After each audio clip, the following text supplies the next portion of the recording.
Assalamualaikum warahmatullahi wabarakatuh. Perkenalkan, kami dari kelompok B11 yang beranggotakan saya sendiri, Nabila, NIM 28, Elanisa Hubalillah, NIM 30, dan Chandrawati Puspa, NIM 34, akan mempresentasikan mengenai mengenal fenomena badai stokin dan cara mendeteksi virus SARS-CoV-2. Next. Berikut outline yang akan kami bahas. Next. Yang pertama yaitu badai stokin dan konsep terapinya. Next.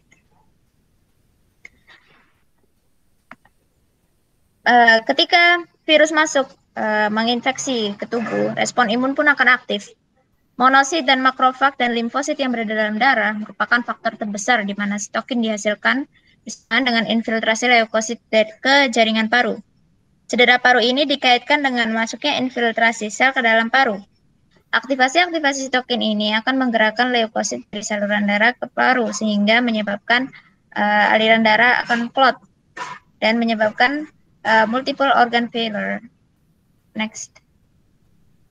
Berikut terapi-terapi yang disebutkan dalam jurnal. Yang pertama yaitu blokade stokin proinflamatori, 2 transplantasi sel mesensimal, 3 transfusi plasma konvalesen, 4 kloroquine dan hidrokloroquine plus azitromisin. Yang kelima itu obat tradisional Cina dan kortikosteroid.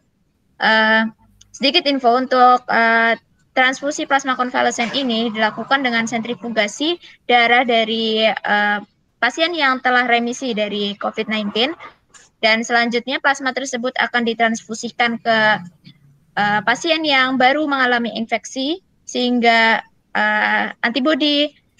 antibodinya yang dari plasma itu bisa membunuh virus COVID-19 ini. Next. Selanjutnya akan dibahas mengenai fenomena badai sitokin. Seperti yang kita tahu, badai sitokin merupakan kondisi kritis yang mengancam jiwa, di mana tubuh menghasilkan sitokin dalam jumlah yang besar. Mekanisme dari badai sitokin itu sendiri, saat terjadi infeksi virus, sel dendritik dan makrofag akan mengenali antigen virus, di mana akan terjadi ekspresi IFN gamma yang tertunda oleh sel dendritik. Sedangkan makrofag akan mensintesis kemokin dan menginduksi pelepasan sitokin proinflamasi seperti IL-6, IL-1, dan TNF-alfa. Sitokin IL-6 akan mengaktifasi sel T, di mana sel T yang teraktivasi akan merangsang makrofag dan sel NK melalui FN gamma untuk melakukan pembersihan virus. Namun, pada pasien COVID-19 terjadi pelepasan yang tertunda dari interferon, sehingga terjadi peningkatan sitokin dan kemokin secara cepat, atau disebut dengan peristiwa badai sitokin, yang kemudian sitokin dan kemokin tersebut dapat menarik banyak sel inflamatori seperti neutrofil, monosit, dan menghasilkan infiltrasi yang berlebihan ke jaringan paru yang menyebabkan cedera paru yang mengarah kepada ARDS, multiple organ disorder, dan bahkan kematian. Selanjutnya, deteksi virus SARS-CoV-2. Next. Diagnostik virus SARS-CoV-2 dibagi menjadi 2 secara nukleoasid dan secara serologikal. Next. RT-PCR merupakan salah satu jenis uji molekuler yang dapat digunakan untuk mendeteksi infeksi COVID-19. RT-PCR mendeteksi apakah adanya RNA virus yang muncul pada sampel pasien. Langkah pertamanya yaitu mengubah RNA menjadi DNA komplementer. Selanjutnya, amplifikasi sampel cDNA secara berulang menggunakan siklus temperatur pada mesin PCR dan kemudian menggunakan marker fluorescence untuk mendeteksi virus. Selanjutnya dihasilkan nilai CT. CT di bawah rentang 35 hingga 45 maka pasien dikatakan positif COVID-19. Next. Selanjutnya yaitu LFA. LFA atau lateral flow assay merupakan salah satu jenis uji serologi yang dapat digunakan untuk mendeteksi infeksi COVID-19.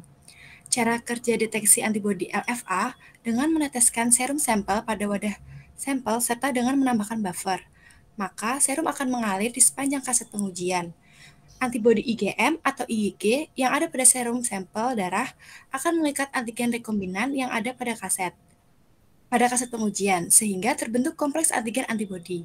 Kompleks antigen antibodi akan mengikat anti-human antibody pada kaset pengujian, sehingga menghasilkan perubahan warna pada indikator garis IgM dan atau IgG. Adapun indikator kontrol harus selalu terlihat untuk menandakan sampel telah mengalir di sepanjang kaset pengujian. Sekian dari kelompok kami. Terima kasih.